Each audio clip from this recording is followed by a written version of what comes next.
Hi, I'm Ahad Lodhi.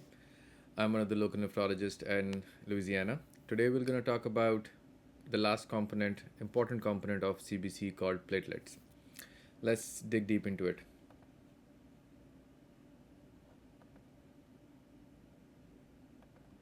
So, what are platelets? They're a component of your bloodstream. Like in your blood vessels, you have WBCs, you have RBCs, as we discussed before, and then you have platelets. They are the body's emergency repair crew. They basically exist to patch holes in your blood vessels whenever they're damaged. Okay. Understanding them, their counts, their ups and downs are important to understand the symptoms they can produce if they're too low or if they're too high. So they are considered the first responders of your bloodstream. They are very specialized blood cells, and their sole purpose is to stop bleeding and protecting the body's vascular system. So all the pipes in your body, all the brickworks in your body, they are supposed to patch if there's any hole or there's any damage or leakage in those pipes. Okay, they patrol the vascular system constantly. They're always present in your blood. They're always present in a almost constant but variable amount. And whenever they see a blood vessel is damaged, their job is to stimulate the patchwork and to fix that hole. And they protect your body and your vascular system for excessive bleeding and excessive damage, because if it left unchecked, that can be a big problem.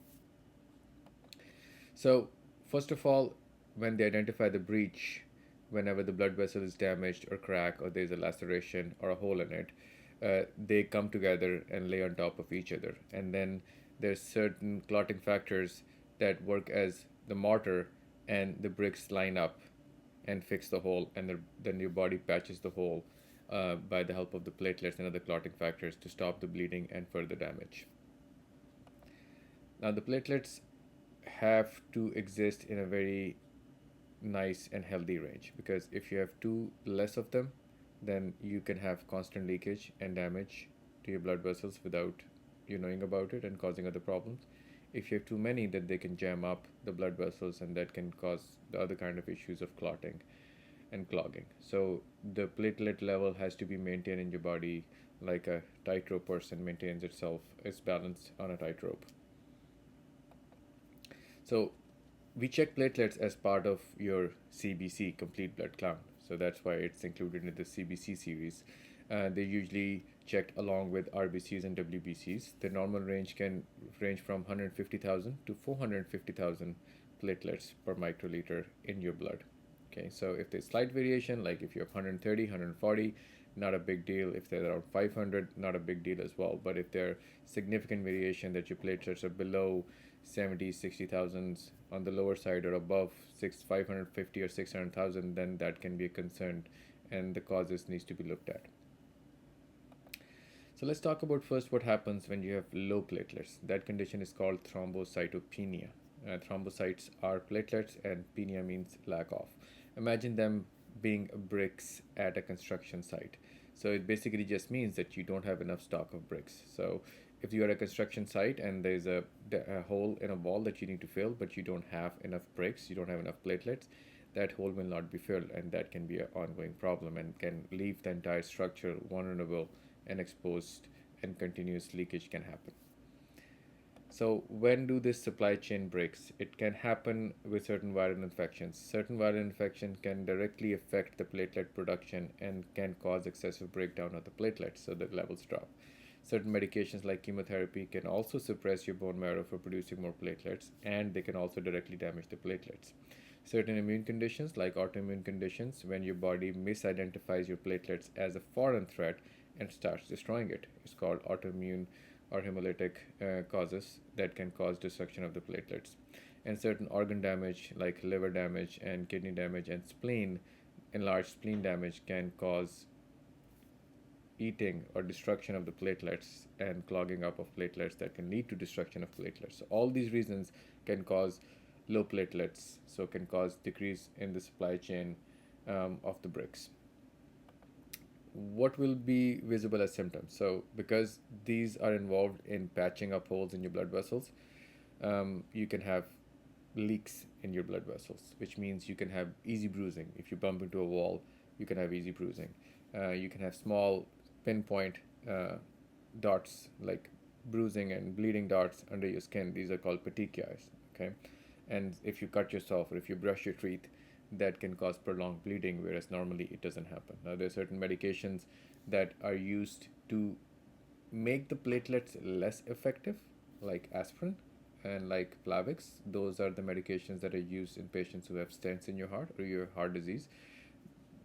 In those conditions, the doctors are intentionally making the platelets function less effectively, hence to prevent the clogging and clotting in case it's needed. Okay. So restoring that structural supply is very important. You treat the root cause of what's causing the platelets to drop, and we discussed the causes in the previous slides, like infections, like medications, and chemotherapy as well. You stop those medications if needed, and you monitor other conditions which can cause platelets to go down. And if the platelets are very low and you're having active bleeding or you're having life-threatening situation, then platelets can be given IV, like a transfusion, to help boost up the levels and stop the acute damage that is happening at that time. Let's talk about the flip side. What happens when you have too many platelets? So that condition is called thrombocytosis. Okay, it's usually not the production of platelet itself that is the problem. It's usually a trigger from your body that makes your body make a lot of platelets. So it can be considered as a false alarm. Imagine as a security system that is too sensitive, like it just keeps on asking your body to produce more bricks, keeps on more bricks. So that's now causing more barricades and more clogging and more clotting. Instead of actually helping the body, it's damaging the body. Okay.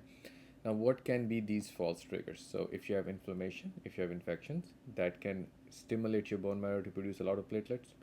Sometime when you have iron deficiency, that kind of puts your bone marrow in overdrive, and that can, along with producing more RBCs or red blood cells, it also produces more platelets. Okay. Sometime when you have trauma, you have surgery, the stress and the steroids that are produced inside your body because of stress can also stimulate production of high amount of platelets. And certain bone marrow disorders, very rare, that can cause bone marrow to produce more platelets without any significant stimulus as well. What are some of the problems that can be visible or evident when you have high platelets? So as we said, that they are the body's repair crew, they are the patch workers of the body and blood vessels. If you have too many of them, instead of patching them, they can actually clot them, and that can cause blockages, that can cause lack of blood supply to reaching your fingers and your toes. So that needs to be looked at. Sometime when you have these minute clogging and clotting inside your brain, that can present as frequent unexplained headaches, dizziness, and sudden spells of vision loss as well. And of course, you can have circulation problem to your extremities, as we discussed, because when you are at the end of your limbs, your fingers and your toes, there's not a whole lot of circulation going around those places. So if you have a blockage of clog, you can see that toe or that finger turning blue and not able to get the blood supply that it's supposed to get. So what do you do in these situations? Well, you have to recalibrate the system. So why the system is triggering your body to produce too many platelets. Okay, you need to find the trigger, resolving the underlying infection, resolving the underlying inflammation that is triggering your bone marrow to produce more platelets. If there are deficiencies that is causing you to produce more platelets, like iron deficiency, you need to correct those. Okay, because when your bone marrow is stimulated, it doesn't have enough iron. Instead of producing RBCs, it starts producing more WBC, more platelets. And then sometime if these simple evaluations don't yield result, then you need to be referred to a specialist like a hematologist or oncologist, and he or she may need to consider a bone marrow biopsy to assess the root cause of why you're producing too many platelets. Let's talk and summarize both conditions separately. So thrombocytopenia means low platelets, and thrombocytosis means high platelets. Thrombocytopenia, the metaphor is that you're running out of bricks on a construction site. You don't have enough bricks to patch the holes in the walls. The primary risk is bleeding and leakage. What do you see as symptoms? You can see easy bruising, nosebleeds, and pinpoint hemorrhages under your skin called petechia. How do you treat it? You fix the cause if there is one that is present, or in an emergency situation, you can give somebody platelets to balance it out in a rapid way. On the flip side, thrombocytosis means highly sensitive security system producing and calling a lot of platelets to be produced, and that means that you have a lot more bricks that you need, and it can cause unwanted clogging and blockages. Okay, it can cause circulation problems, turning off blue of your fingers. It can cause headache and dizziness because those clogs can also happen in your brain. And if you have stents and heart disease, that can also make it worse. Triggers are usually infections and irritation to your bone marrow to produce more platelets, and very rarely it's an endogenous bone marrow problem itself. So maintaining a balance is key here as well. As I said, extreme of anything is not good. If you have too many platelets, that can be a problem. If you have too little platelets, that can be a problem as well. So watching the levels of platelets, which is part of CBC, is important. It helps your doctors assess whether you're making too many or too little platelets, or it's causing any obvious issues. Watching the signs and symptoms, that's rashes, petechia, hemorrhaging, bruising, excessively the normal, that can be a concern, and you need to talk to your doctor about that. So always consult your healthcare provider if you have abnormal values of platelets on your blood test. And if you're my patient, you're more than happy to talk to me about it, and I'll be able to explain it to you. And if I am not able to explain it to you, I'll refer you to a person who will be probably able to do that as a specialist. So thank you very much for watching this video. These 4 videos kind of conclude our complete blood count series, and that summarizes the most important tests and their importance to us and to you in this series. And hopefully we'll continue with certain urine tests that are important to understand in the next series as well. Thank you very much for paying attention, and have a good day.